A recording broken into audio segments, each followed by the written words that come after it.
Hallie. So my name is Figuers Stallings, and tonight I'm going to be talking to you about how addiction has become the foundation of our society. So first we can start with a little bit about me. I am a senior majoring in journalism and creative media. I'm from Richmond, Virginia, and I love storytelling. So in that vein, I will start by telling you all a bit of a personal story about a drug called Adderall. So as Hallie said in my introduction, I spent this past semester living in New York City, interning and also taking class. Because I was doing both things, I really wasn't getting a whole lot of sleep. And because of the nature of this work, I was taking my Adderall that I was prescribed pretty much every day. So one day, I took my Adderall, which was 5 milligrams in the afternoon, to work on a paper. So as the Adderall started to kick in, I started to focus, but rather than focusing on the paper that I was working on, I started focusing pretty intensely on my rapid heartbeat. I kept checking my pulse over and over and over, pretty obsessively, and got really freaked out. It didn't feel regular. It felt like it was just sort of beating out of my chest. So I went into the bathroom, I looked myself in the mirror, and I said, Fig, you are having a heart attack. I'm 22, so I wasn't. I came back into my room with tears flooding down my face, and I told my roommates, take me to the hospital right now. I'm having a heart attack. We need to go now. I'm dying. I wasn't dying. So they told me to sit down, take a few deep breaths, just sort of breathe, and that I was probably having an anxiety attack, which I was. So after a couple of hours, I had calmed down and sort of gathered myself again, and I went to Google. And I typed in Google, does Adderall cause symptoms of anxiety that make you feel like you're having a heart attack?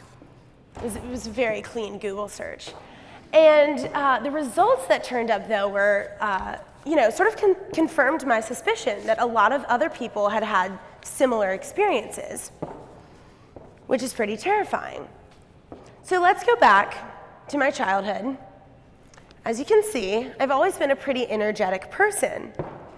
My entire life, I have just always had more energy than most normal people. My parents, actually, to deal with this as a child, had this thing where they would tell me to take a lap. If I was too energetic or I was misbehaving, they would say, take a lap, where I would go outside and quite literally run 3 laps around the perimeter of my house, just to rid myself of this extra energy. We also bought a trampoline, and I'm a little suspicious that it was because of this energy, but that's neither here nor there. I was really lucky, though. I went to an all-girls private school where I was able to get a lot of individual attention academically, so I was able to excel. I did well, I developed strategies for myself, and my parents really didn't want to medicate me for this. And I'm really glad that they didn't. Until junior year, I took the ACT for the first time, and I got a score of 22. My mom freaked out. She decided that I wasn't going to be able to go to college, and I also thought that I was just going to be a huge failure in life. So we went to my doctor, who had known me for most of my life, and we finally decided that I should get on ADHD medication. So we tried Adderall, Ritalin, Vyvanse, different milligrams, different dosages, and we finally settled on 15 milligrams of Adderall per day. I took the ACT again, and I got a score of a 31. Which those of you in the room who have taken the ACT probably know that's a pretty significant increase in score. And I really liked the way that the drug made me feel. I felt a lot more focused. I felt a lot more tuned in. I was able to get everything done that I needed to get done in half the time. I was getting A's in 5 AP classes. I was doing all my extracurriculars. I felt great. Where had this drug been all my life?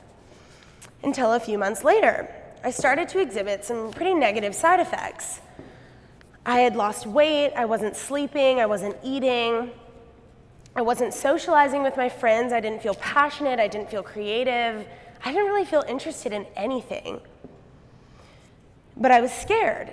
I didn't want to get off of this medication because I was getting straight A's. I was doing great. So what? I wasn't sleeping, but who needs to sleep? Oh, I wasn't eating, but who needs to eat? So thus started this love-hate relationship with this pretty dangerous medication. So fast forward to my experience in New York, and at that moment I decided, I'm done with this.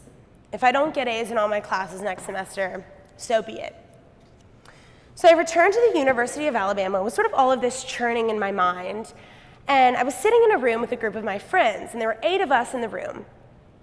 And they started casually discussing their Adderall usage. And I asked them, which of you guys is prescribed Adderall? And 8 out of 8 of the women in the room raised their hand. Every single girl was prescribed Adderall.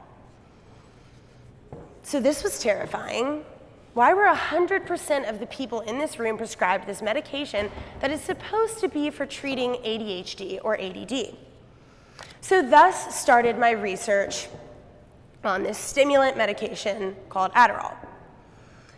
So stimulants have been used in the United States since the 1930s, and they were actually called PEP pills. The United States government actually gave these PEP pills in the form of a drug called benzodrine to our soldiers in order to increase morale, energy, and other benefits. In the 1950s and 60s, women would actually take these stimulants in the form of a drug called Obitrol in order to control their weight. Just let that sink in. So move on to the 1990s. A pharmaceutical executive named George Riggs started looking at the numbers on Obitrol and decided that he could make more money off this drug if only he came out with a better advertising campaign. So that's what he did. He put advertisements in medical journals, he talked to physicians, he put them in magazines like Good Housekeeping that targeted parents, and told these parents through the use of celebrity endorsements and advertisements like ADHD, already done with my homework, Dad, to get their parents to put their child on this drug called Adderall, ADD for all. In 1996, the FDA approved this medication, and prescriptions increased from 1.5 million to 6 million in 3 years. I'm not sure if y'all think about that, but I'm pretty sure that 5 million individuals weren't magically diagnosed with ADHD in the span of 3 years. Since 2002, sales of Adderall have exceeded $8 billion. This is a billion-dollar industry. And here you can see that in the form of a graph.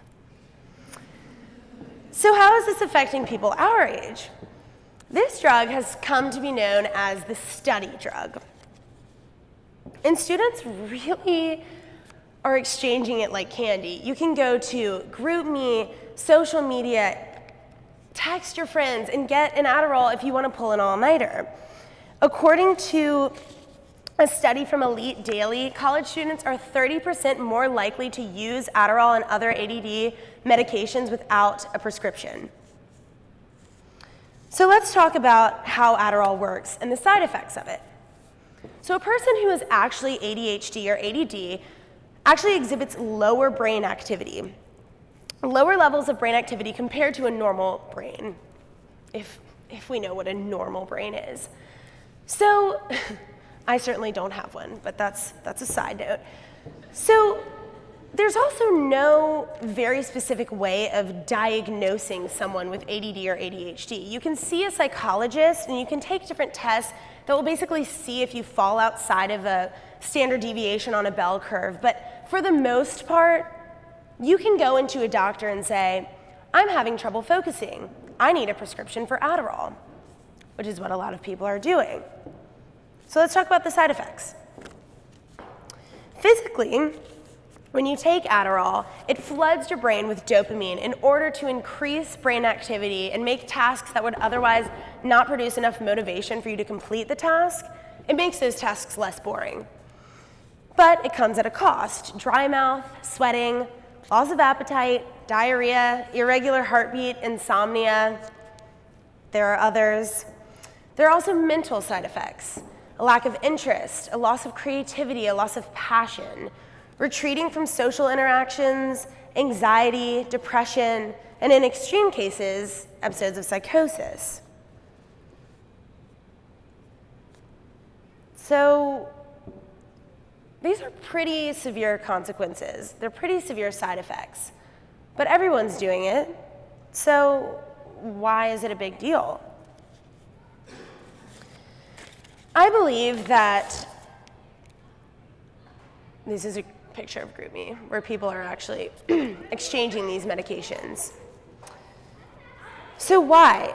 Why have we allowed this drug to sweep our offices, our college campuses, our elementary schools?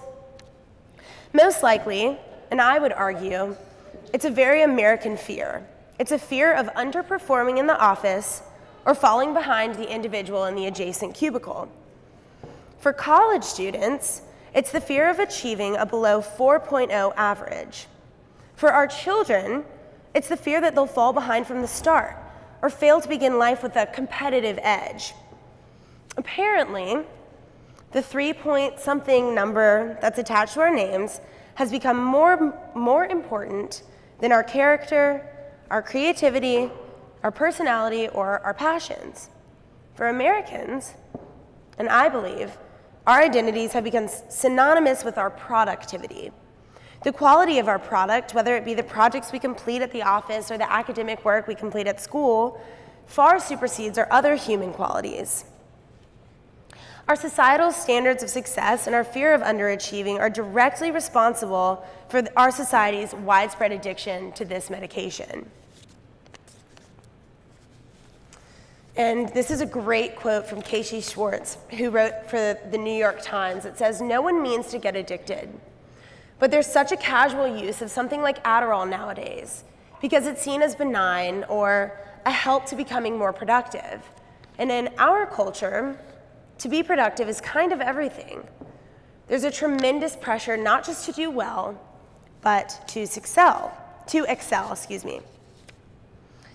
So I challenge you. I challenge you to think about what you, as a human, value more: your character or your productivity. Thank you.